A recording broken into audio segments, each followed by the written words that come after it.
സംസ്ഥാനത്ത് അതിതീവ്ര മഴ തുടരാൻ സാധ്യതയെന്ന് കേന്ദ്ര കാലാവസ്ഥാ വകുപ്പിന്റെ മുന്നറിയിപ്പ്. മധ്യ കേരളത്തിലും വടക്കൻ കേരളത്തിലും മലയോര മേഖലകളിലും കനത്ത മഴയ്ക്ക് സാധ്യതയുണ്ട്. വയനാട്, കണ്ണൂർ, കാസർഗോഡ് ജില്ലകളിൽ റെഡ് അലർട്ട് പ്രഖ്യാപിച്ചു. ഇടുക്കി, മലപ്പുറം, കോഴിക്കോട് ജില്ലകളിൽ ഓറഞ്ച് അലർട്ടും പത്തനംതിട്ട, കോട്ടയം, എറണാകുളം, തൃശൂർ, പാലക്കാട് ജില്ലകളിൽ യെല്ലോ മുന്നറിയിപ്പും നൽകി.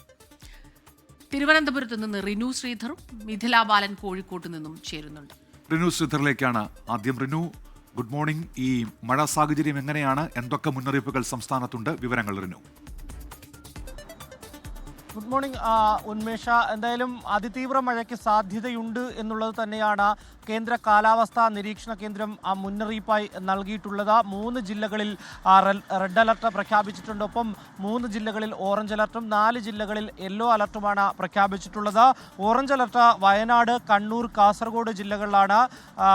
റെഡ് അലർട്ട് വയനാട്, കണ്ണൂർ, കാസർഗോഡ് ജില്ലകളിലാണ് പ്രഖ്യാപിച്ചിരിക്കുന്നത്. അതുപോലെ തന്നെ ഇടുക്കി, മലപ്പുറം, കോഴിക്കോട് ജില്ലകളിലാണ് ഓറഞ്ച് അലർട്ട് പ്രഖ്യാപിച്ചിട്ടുള്ളത്. യെല്ലോ അലർട്ടാണെങ്കിൽ പത്തനംതിട്ട, കോട്ടയം, എറണാകുളം, തൃശൂർ, പാലക്കാട് ജില്ലകളിലാണ് പ്രഖ്യാപിച്ചിട്ടുള്ളത്. മഴയ്ക്കൊപ്പം ശക്തമായ കാറ്റിനും സാധ്യതയുണ്ട് എന്ന് തന്നെയാണ്.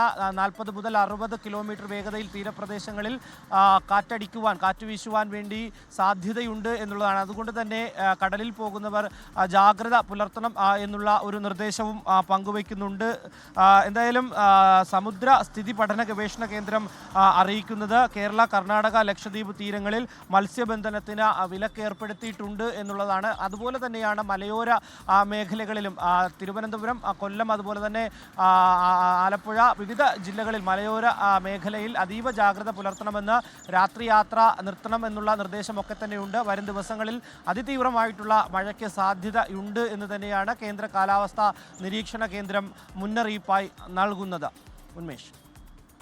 മിഥില ബാലൻ കൂടി ചേരുന്നുണ്ട് കോഴിക്കോട് നിന്ന്. മിഥില, ഈ വടക്കൻ ജില്ലകളിൽ പ്രത്യേകിച്ചും മറ്റ് കണ്ണൂർ, വയനാട്, കാസർഗോഡ് ജില്ലകളിൽ റെഡ് അലേർട്ടാണ്. കോഴിക്കോടാണെങ്കിൽ ഓറഞ്ച് അലേർട്ടാണ്. അപ്പോൾ ശക്തമായ മഴയ്ക്ക് സാധ്യതയുണ്ടെന്നാണ് മനസ്സിലാക്കുന്നത്. ഇന്നിപ്പോൾ രാവിലെ അവിടെ എന്താണ് സാഹചര്യം?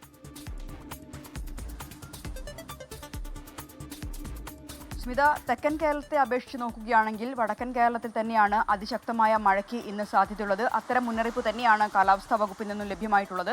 കാസർഗോഡ്, കണ്ണൂർ, വയനാട് ജില്ലകളിലാണ് റെഡ് അലർട്ട് ഉള്ളത്. കോഴിക്കോടും മലപ്പുറത്തും ഓറഞ്ച് അലർട്ടാണുള്ളത്.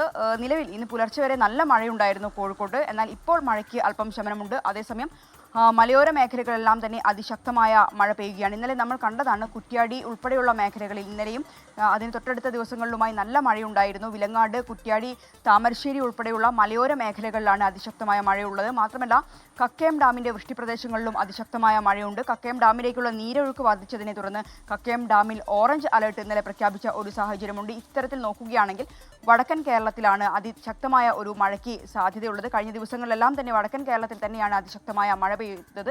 പ്രത്യേകിച്ച് എടുത്തു പറയേണ്ടത് വടക്കൻ കേരളത്തിൽ 3 ജില്ലകളിലാണ് റെഡ് അലർട്ട് ഉള്ളത്. ഞാൻ നേരത്തെ പറഞ്ഞതുപോലെ തന്നെ കാസർഗോഡ്, കണ്ണൂർ, വയനാട് ജില്ലകളിൽ ഇവിടെ അതിശക്തമായ മഴ പെയ്യും എന്ന മുന്നറിയിപ്പ് തന്നെയാണ് ലഭിച്ചിട്ടുള്ളത്. അതീവ ജാഗ്രതാ നിർദ്ദേശം ഈ ജില്ലകളിൽ നൽകിയിട്ടുണ്ട്. മറ്റൊന്ന് മലയോര മേഖലകളിൽ, ഈ ജില്ലകളുടെ എല്ലാം മലയോര മേഖലകളിലും അതീവ ജാഗ്രതാ നിർദ്ദേശം നൽകിയിട്ടുണ്ട്. കടൽക്ഷോഭത്തിനുള്ള ഒരു സാധ്യതയും കാലാവസ്ഥാ വകുപ്പ് മുന്നറിയിപ്പ് നൽകുന്നുണ്ട്. അതുകൊണ്ട് തന്നെ മലയോര മേഖലകളിൽ ഒപ്പം തന്നെ തീരദേശ മേഖലകളിൽ താമസിക്കുന്ന ആളുകൾക്കും അതീവ ജാഗ്രതാ നിർദ്ദേശമാണ് വടക്കൻ കേരളത്തിൽ നൽകിയിട്ടുള്ളത്. സ്മിത, ഉന്മേഷ്. മിഥില ബാലനാണ് വിവരങ്ങൾ നൽകിയത് കോഴിക്കോട്. റെഡ് അലർട്ടുള്ള കണ്ണൂർ, കാസർഗോഡ്, വയനാട് ജില്ലകളിലെ വിദ്യാഭ്യാസ സ്ഥാപനങ്ങൾക്ക് ഇന്ന് അവധി. കണ്ണൂരിൽ പ്രൊഫഷണൽ കോളേജുകൾ ഒഴികെയുള്ള വിദ്യാഭ്യാസ സ്ഥാപനങ്ങൾക്ക് അവധിയായിരിക്കും. നേരത്തെ പ്രഖ്യാപിച്ച പരീക്ഷകൾക്ക് മാറ്റമില്ല. വയനാട് റെസിഡൻഷ്യൽ വിദ്യാഭ്യാസ സ്ഥാപനങ്ങൾ ഒഴികെയുള്ള വിദ്യാലയങ്ങൾക്ക് അവധിയാണ്.